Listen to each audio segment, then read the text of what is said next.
In our quiet brick house on the edge of Colorado Springs, my mother disappeared every single Thursday at exactly 2 o'clock in the afternoon for 20 straight years. No exceptions. Rain, snow, Christmas. None of it mattered. She would smooth her coat, kiss my forehead, and say the exact same words every time. "Just taking care of some banking for our future, Claire. Nothing for you to worry about. My name is Claire Hartman. I am 38 years old now, and I have been divorced for 5 years." And I believed her. Why would I not? Mom was the one who held our whole life together after Dad died of cancer 13 years earlier. Those Thursday disappearances became untouchable. She would be gone for 3 hours, sometimes 4, then come home looking drained to the bone, but always wearing that calm little smile. And nobody was ever allowed to ask where she went, who she met, or why she came back, like she had been holding her breath the entire time. After my marriage fell apart, I moved back into the same neighborhood to be closer. Same street, same brick houses, same mountain air that makes everything feel clean even when the truth is not. The routine never changed, not once, until the Thursday that ended everything. I was at my desk when my phone rang. It was Ethan, my younger brother. His voice sounded wrong, hollow, like the sound was coming from the bottom of a stairwell. "Claire, get to Memorial Hospital right now. Mom collapsed at the bank." By the time I burst through the emergency room doors, she was already gone. A massive stroke. The doctor told us it was instant. He said she likely never felt a thing. That was supposed to be a comfort, but it did not feel like one. 3 days after we laid her in the ground, I stood alone in her bedroom, staring at the old safe hidden behind rows of carefully pressed dresses. Years earlier, she had told me the code was my birthday. "Because you are the one I trust most," she had said. "Claire." My hands trembled as I turned the dial and pressed the numbers. The door opened with a soft metallic sigh. Inside was a thick, cream-colored envelope, with my name typed neatly on the front, a small metal key taped to it, and a single sheet of paper written in my mother's unmistakable handwriting. "Only open this when I am no longer here. Please do not hate me." I stood there, frozen, the key biting into my palm, because in that moment I understood something that made my knees weaken. Those 20 years of Thursday afternoons had never been about protecting our future at all. If someone in your family ever vanished on the same day every week, or kept financial secrets that only surfaced after they were gone, you already know how this feels. What I found next shattered everything I thought I knew about the woman who raised me. A plain white envelope appeared in the mailbox one morning while I was sorting through sympathy cards. No return address. Just my name typed clean and precise on the front, Claire Hartman. I tore it open right there on the porch. Inside was a brief letter from the branch manager at First National Bank, offering condolences for my mother's passing and informing me that I was listed as the secondary holder on safe deposit box number 312. The annual fee had been paid through the end of the year, and I could access the box at any time with proper identification and the key. I stared at the letter for a long time. My mother had never once mentioned a safe deposit box, not in all those years. But the small metal key from the envelope in her bedroom suddenly made sense in a way that left my chest tight and my mouth dry. I called the bank immediately. The woman on the line confirmed everything, calm voice, routine questions. Then she asked when I would like to come in. "Tomorrow morning," I said. That night I barely slept. The house felt unnaturally quiet without my mother's television murmuring from the living room. No familiar footsteps. No soft sounds of her moving through the space she had ruled for decades. I lay awake replaying her Thursday routine again and again, trying to stitch it together with this mysterious box, knowing deep down that whatever waited inside was going to change everything. By morning I was dressed in jeans and a plain sweater. Nothing stylish, just clothes that felt like armor. The North Valley Bank branch sat on the corner of Nevada Avenue about 15 minutes from the house. I parked, took a long breath, and walked inside. The lobby smelled like polished wood and fresh coffee.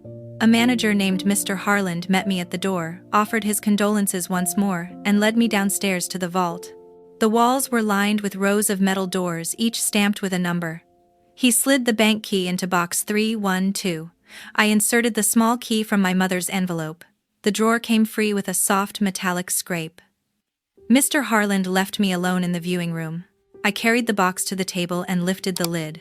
My stomach dropped. The box was packed tight with folders. I pulled out the first one. The label read Home Equity. Inside were loan documents. 3 separate home equity lines of credit taken out against the house over the past 12 years. Each one refinancing the previous loan to pull out more cash. The signatures were all my mother's, neat and familiar. The amounts made my hands tremble. Together, the loans totaled nearly $400,000 in value, far more than the house could possibly be worth now. The next folder was worse. Stock brokerage statements stretching back years, all in my mother's name. Pages and pages of purchases in companies I had never heard of, followed by sharp declines, margin calls, and forced liquidation notices. The final balance showed less than $2,000 remaining after everything had been sold to cover the losses. I kept turning pages. Recent credit reports showed inquiries I did not recognize. A folder marked investments held printouts of high-risk ventures, early-stage tech startups, penny stocks, even digital currency wallets that had completely collapsed. My mother had been chasing bigger and bigger returns, gambling on anything that promised a way out, probably trying to cover the growing debt left behind by my father's old financial mistakes, and every choice she made only pulled her deeper under. But every move she made only dragged her deeper under. There was no joint account information, no retirement savings summary, nothing that resembled the stable future she always talked about. The family checking account statements were buried at the bottom of the box, balances dwindling to almost nothing over the last few years, as automatic payments went out month after month to service all that hidden debt. I sat there for more than an hour photographing every single page with my phone. By the end, my fingers felt numb. When I finally closed the box and stepped back into the hallway, Mr. Harland asked gently if everything was all right. I nodded and thanked him, though my throat felt tight. The drive home passed in a blur. Ethan and Lily were already at the house when I pulled into the driveway. They had started sorting through Mom's clothes and papers, talking about turning her bedroom into a guest room so the house could still feel like home. Cardboard boxes lined the hallway. I set my bag down and spread the printed photos across the kitchen table. The same table where we had eaten thousands of meals together. "We need to talk," I said quietly. Lily looked up first, curious. Ethan glanced over from the living room doorway. I laid the pictures out one by one. The refinance agreements, the brokerage losses, the account summaries showing almost nothing left. "This is what was in the safe deposit box Mom left for me," I said, keeping my voice steady. "The house has been refinanced 3 times. There are hundreds of thousands of dollars in loans against it. The investments she made are gone. All of it." Lily's eyes widened as she picked up a photo of one of the loan documents. Ethan stepped closer, scanning the images. His face hardened. "This cannot be right," he said immediately. "Mom would never do something like this without telling us." "She did," I said, sliding the signature pages toward him. "It is all in her name. She has been handling it alone for years." He shook his head and pushed the photos away. "You are reading this wrong, Claire. Mom was careful with money. She always said she was building something for us. That is what she told us," I said. "But look at the dates. This started right after Dad died and it never stopped growing." Lily stayed silent, staring down at the table. Ethan crossed his arms. "You have always been different, Claire. You moved away. You got married. You barely came around when Mom needed help. Maybe she had to work harder because you were not here like the rest of us." The words hit like a slap. "This is not about whether I was here or not," I said. "This is about the house possibly going into foreclosure if these loans are not paid." Ethan's voice rose. "You are jealous because Mom trusted Lily and me more with the day-to-day things. Now she is gone and you show up with these papers trying to tear her down. Is that it? You want to prove she was not perfect?" I felt the heat rush into my face. "I am not trying to prove anything," I said. "I am showing you what I found. We are all in this together." Lily finally spoke, her voice small and unsure. "Maybe there is an explanation. Mom would not leave us with nothing." Ethan nodded hard. "Exactly. You are twisting this because you have always felt left out. Mom loved all of us, but you made your choices. Do not drag her name through the dirt now that she cannot defend herself." I gathered the photos back into a single folder. The kitchen suddenly felt too small, the walls pressing in. "I am not twisting anything," I said. These are facts. We need to figure out what to do before the bank starts calling. Ethan looked at me with cold eyes. You have always been jealous of how close Mom and I were. Now she is barely in the ground and you are pulling this out to get back at her. At us. Is that what this is really about? I carried the entire metal box home from the bank and set it on the old oak dining table. The table where the three of us used to sit while Mom told stories about Dad's better days. The same table that still held faint crayon marks from when Lily was little. Ethan and Lily were already there, arguing quietly over which of Mom's sweaters to keep and which ones to give away. I did not say anything at first. I simply opened the lid again and pulled out the single sheet of cream-colored paper tucked between two folders, the one written in my mother's unmistakable handwriting. Sit down, I said quietly. There is something else. They exchanged glances, then pulled out chairs. I smoothed the letter flat on the table so they could see the date at the top. 3 months before she died. Then I began to read out loud. To my children, especially Claire. If you are reading this, I am gone and you have seen what I tried so hard to keep hidden. When your father died 13 years ago, he left behind more than grief. He had borrowed against the house to chase stock tips he believed would make us rich. By the time the hospital bills arrived, we were already drowning. I refinanced once to pay them off. Then again to keep the lights on. Then again when the market turned and everything he touched collapsed. Every Thursday for the last 20 years, I drove downtown to meet advisors, brokers, anyone who promised a way out. I believed that if I could just get one good return, I could fix everything before any of you ever knew. I was wrong. The hole only grew deeper. I am so sorry, Claire. I put your name on the box because you are the strongest of my children. You always have been, even when you felt like the odd one out. Please forgive me for what I have done. And please, whatever you do, protect Ethan from the worst of it. He is sensitive. He would not survive knowing his mother failed so completely. He still sees me as the person who held everything together. Let him keep that. I love you all more than you will ever know. Mom. My voice broke on the final line. The kitchen fell into complete silence, broken only by the steady ticking of the clock above the stove. Lily's hand flew to her mouth. Tears spilled immediately, sliding down her cheeks and dropping onto the table as she stared at the letter like it might disappear if she looked away. She stared at the letter as if it might vanish if she blinked. Ethan sat frozen in his chair, jaw-clenched eyes locked on the page. Then he shook his head once hard. That is not real, he said, his voice low and dangerous. Mom would never write something like that. Someone forged it. Ethan, it is her handwriting, I said. You know it is. He shoved his chair back so violently it scraped across the floor.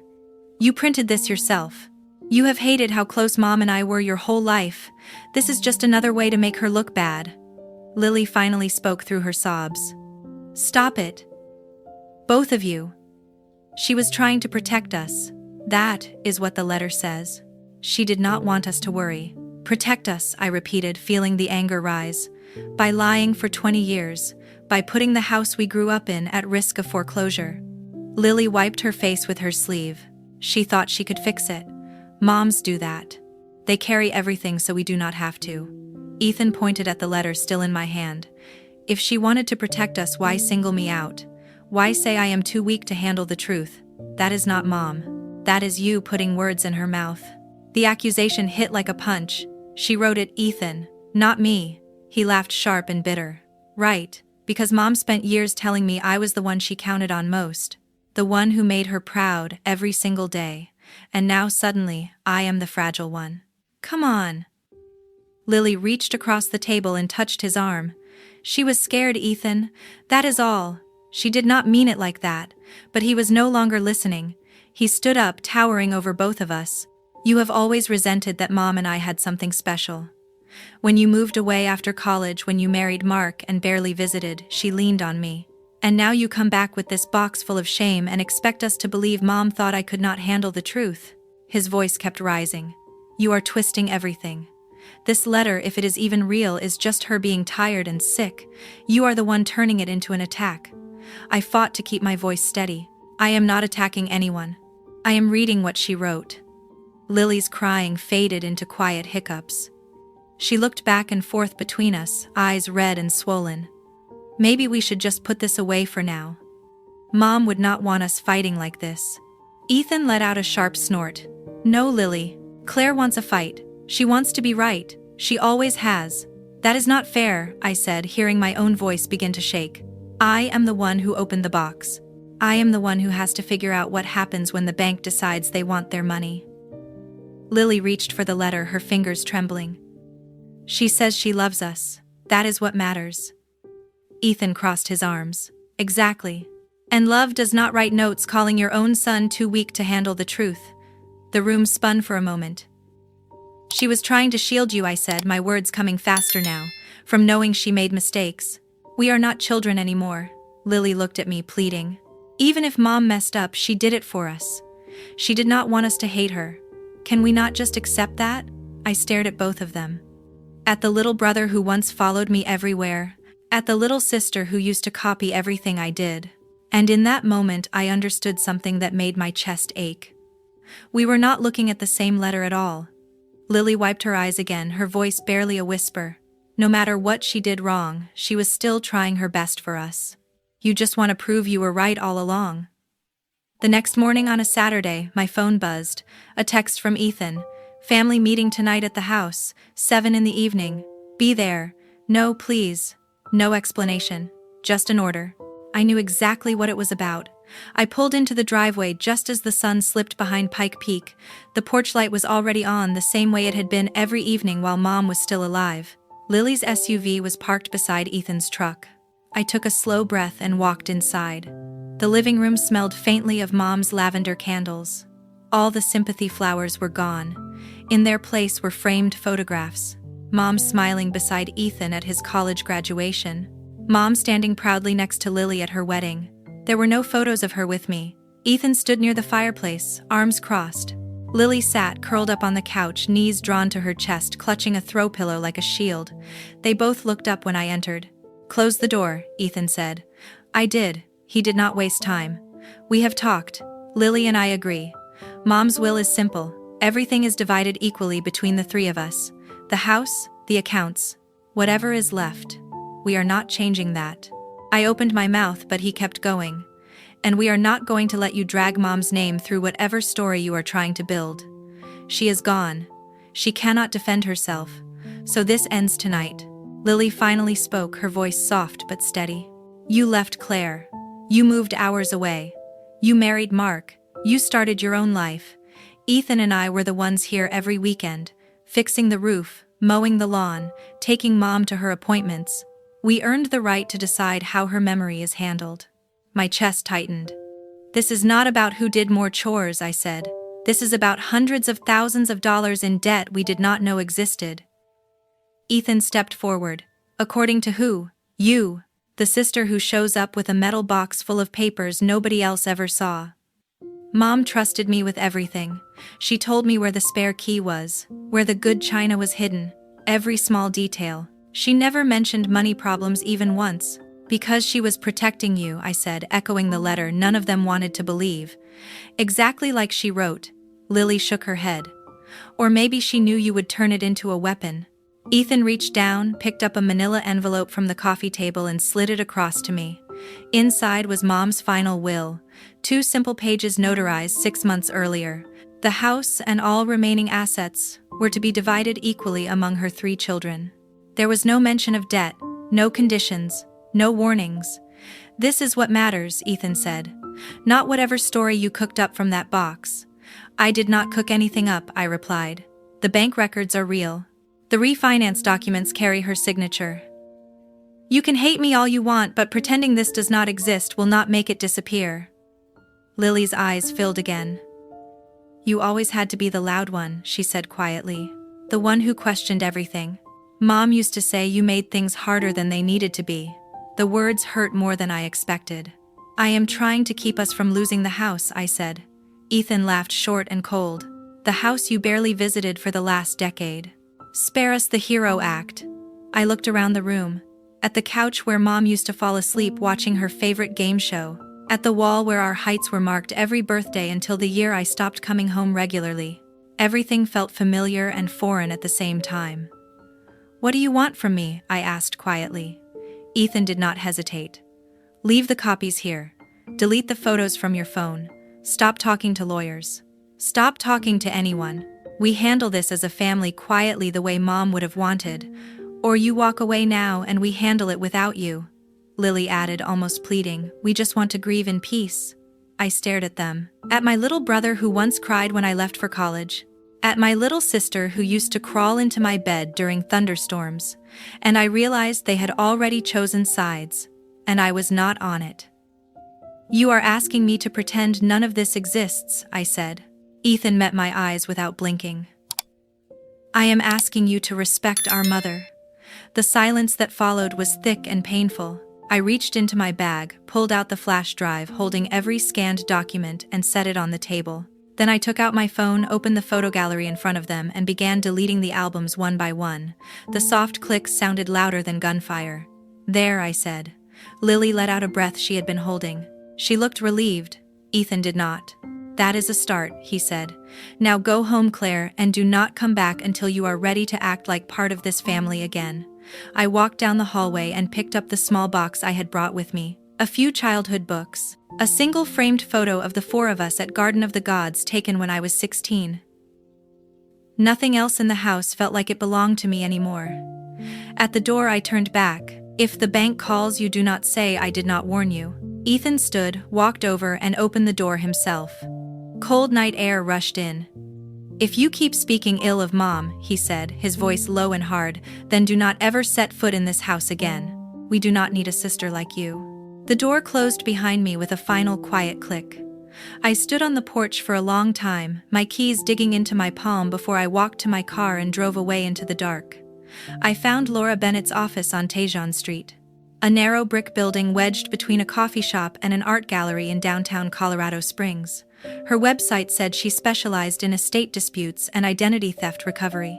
I booked the first available appointment and walked in carrying the metal box as if it weighed 1,000 pounds. Laura was younger than I expected, early 40s, maybe with sharp eyes behind rimless glasses. She did not interrupt as I spread every document across her conference table. She simply watched, silent and focused, as the truth finally had somewhere safe to land. The 3 refinances, the brokerage disasters, my mother's letter, the credit reports I had pulled myself. When I finished, Laura leaned back in her chair and let out a slow breath. This is parental financial abuse at a textbook level, she said calmly. Colorado law treats identity theft the same way whether it is committed by a stranger or by a parent. If we can prove these signatures and applications were made without your knowledge or Lily's, these debts can be classified as fraud and removed from your credit reports.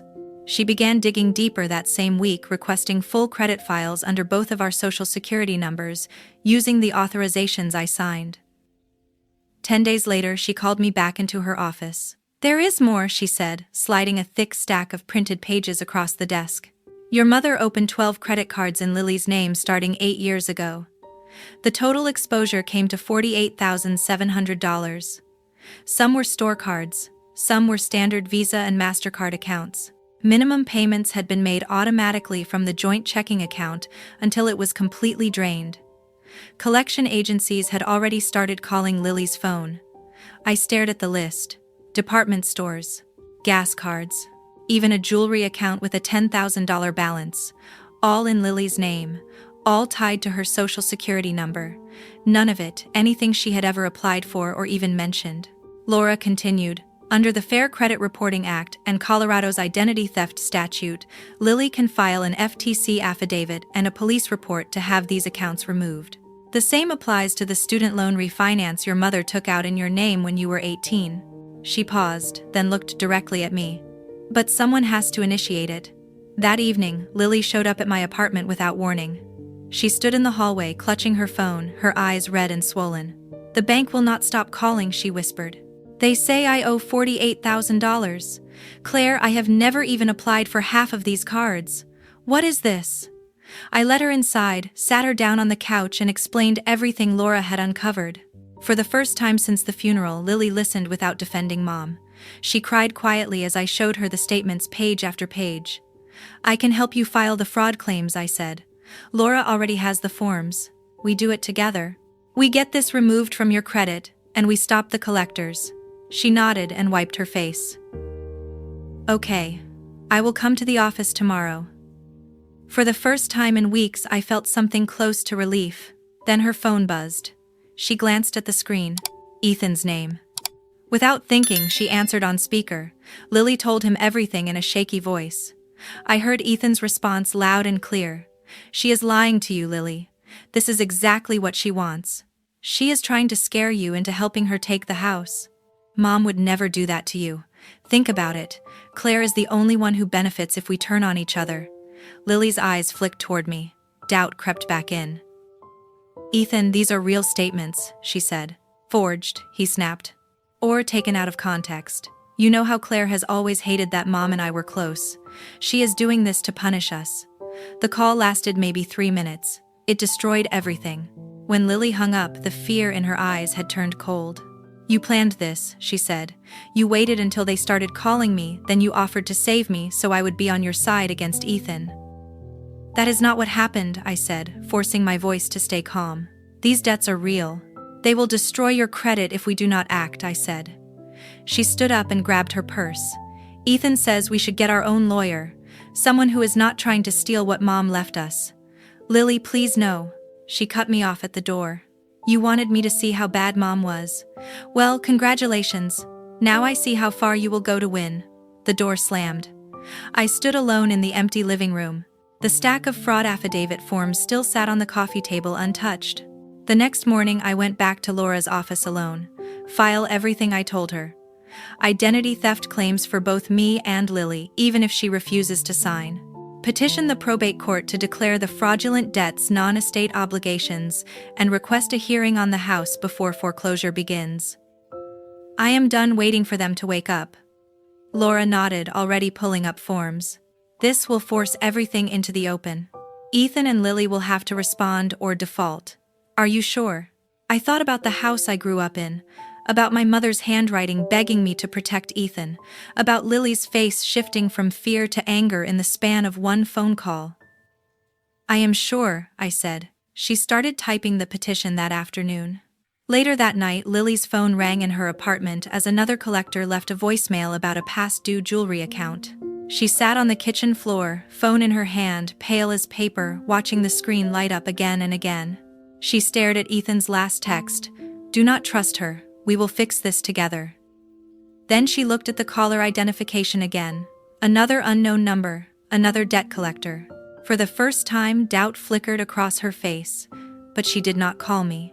Instead, she forwarded the voicemail to Ethan and typed one sentence. What do we do now? The El Paso County Combined Courts building sits on East Kiowa Street, less than 10 minutes from my apartment. I arrived early, dressed in the only navy suit I still owned from my old corporate days. Laura met me in the lobby carrying a thick binder and a calm smile that did nothing to settle the storm in my stomach. Inside courtroom 3, the air smelled of old wood and tension. Ethan and Lily sat at the opposite table with their attorney, a gray-haired man in an expensive suit who leaned close and whispered to Ethan. They never looked at me once. The judge, the Honorable Margaret Chen, entered the courtroom and called the case.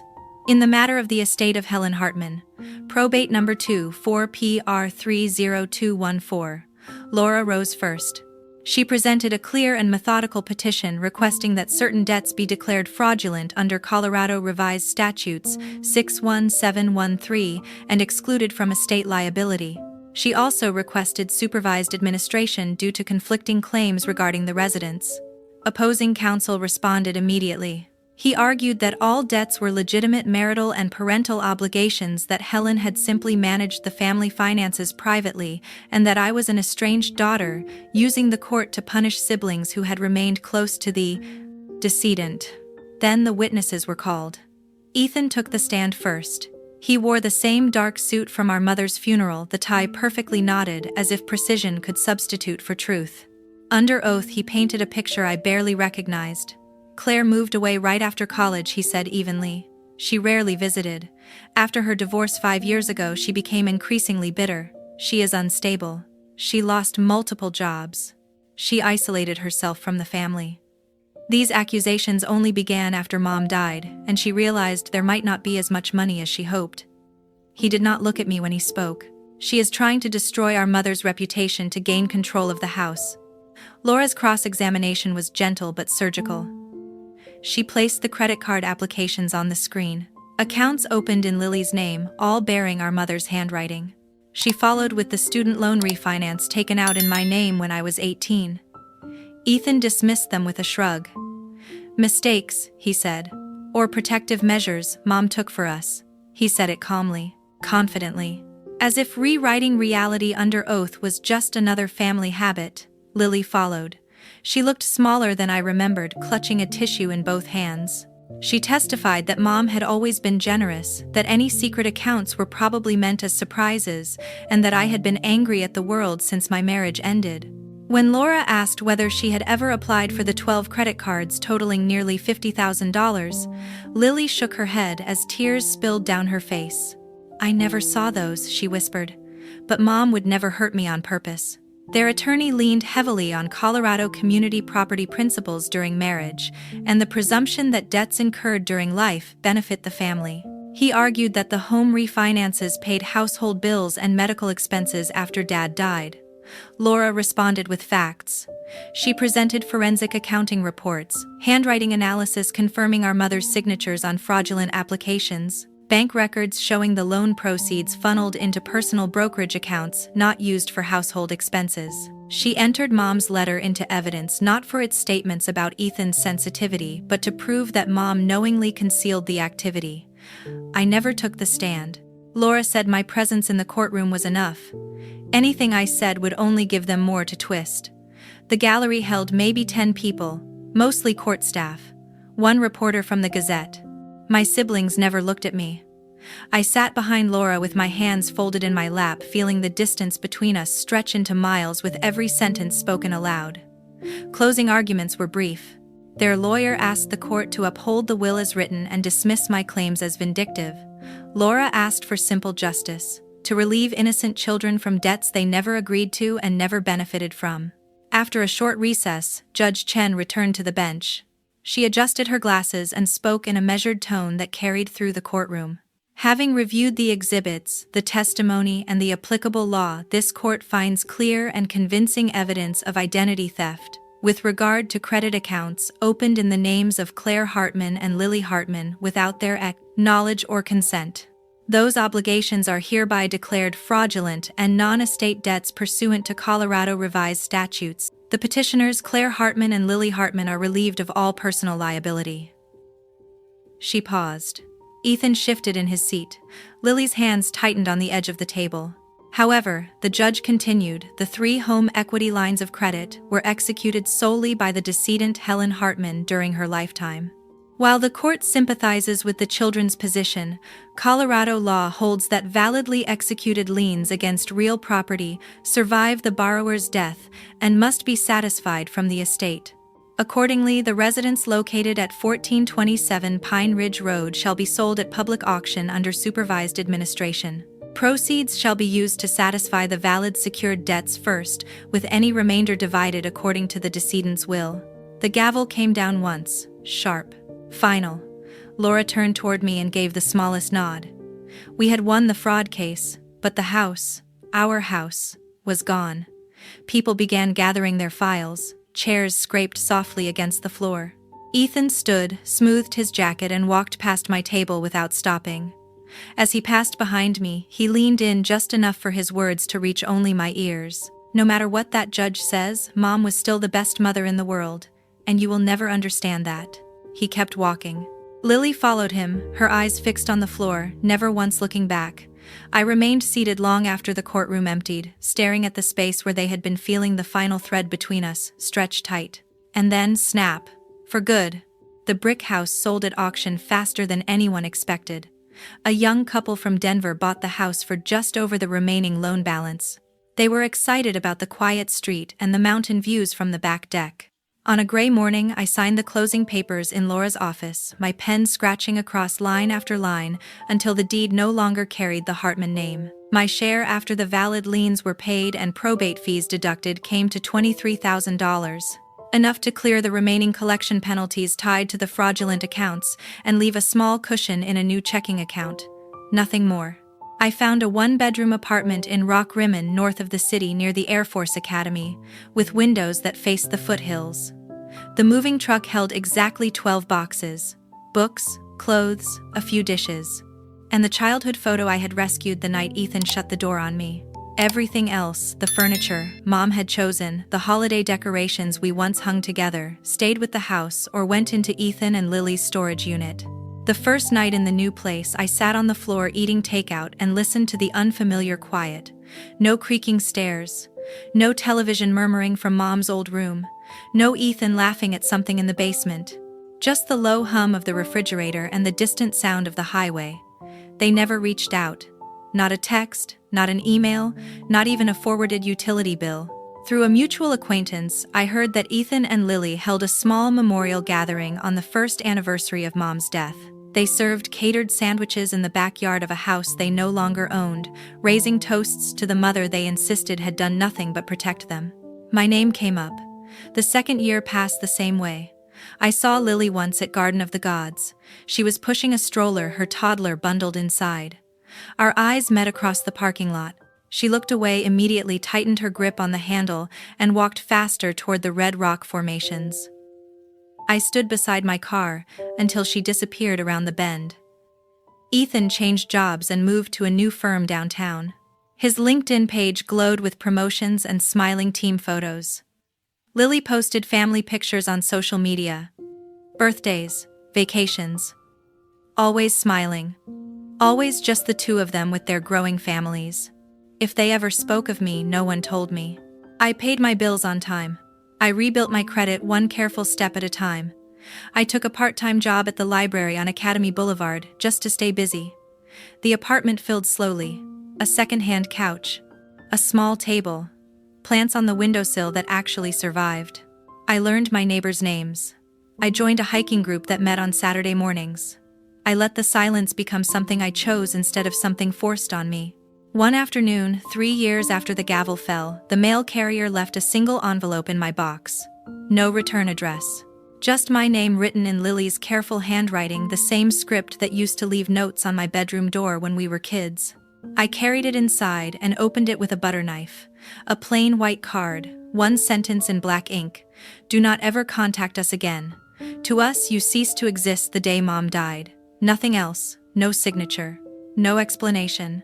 I set the card on the counter and stared at it for a long time. Then I opened a drawer, slipped it between utility bills and takeout menus, and closed the drawer. That night I cooked dinner for one. I poured a glass of wine and raised it toward the empty chair across the table. To final answers I said out loud. The years kept moving forward. Ethan and Lily built lives that looked perfect from the outside. I built one that was quiet, honest, and entirely mine. And not one of us ever looked back. 3 years after the gavel fell on a quiet Thursday afternoon, I found myself driving south on Nevada Avenue without planning to. The old bank branch appeared on my right, exactly where it had always been. I pulled into the parking lot, turned off the engine, and sat there for a moment, watching customers come and go through the glass doors. Something pulled me inside. The lobby looked smaller than I remembered. A young teller greeted me with a practiced smile. I told her I wanted to open a new savings account. High yield, individual ownership only.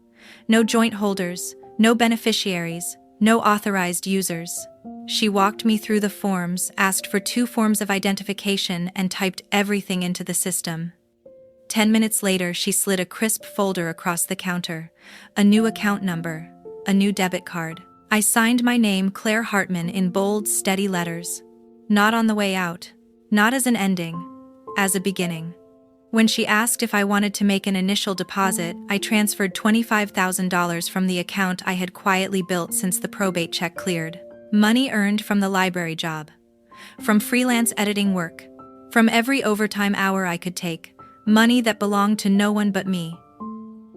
The teller handed me the receipt and asked if there was anything else she could help with today. That is all I said. Thank you. I stepped back into the late afternoon sun, feeling lighter than I had in years. On the drive north, I took the long way past the exit for Pine Ridge Road, where the brick house used to stand. A new family lived there now. I had seen their Christmas lights the December before. I did not slow down. At home, I poured a glass of water. No wine tonight. I stood at the window and watched the sun sink behind the front range. The apartment was small, but every inch of it was mine. Bookshelves I chose myself. Plants that thrived because no one else decided when they were watered. A calendar filled with plans that belonged only to me. I thought about the envelope that started everything. The key, the letter, the courtroom, the slammed doors, the single hateful card from Lily. I thought about my mother's Thursday disappearances and how they shaped an entire lifetime of secrets. And for the first time, none of it hurt. Cutting them out was not punishment, it was surgery. Clean, necessary, final. Blood does not always mean family, and love is not a contract that forces you to swallow poison forever. I set boundaries not because I stopped loving them, but because I finally started loving myself more. If you are hearing this, and you recognize the pattern, if someone in your life disappears every week to handle things, if accounts appear in your name that you never opened, pay attention. If telling the truth gets you labeled selfish or unstable, listen carefully. Trust documents, not the stories people tell to keep you quiet. Ask for statements. Pull your own credit report. Speak to a lawyer before you are the one left holding the wreckage. Family is supposed to protect you, not bankrupt you and then blame you for noticing. Some ties are chains disguised as love. Cutting them does not make you the villain. It makes you free.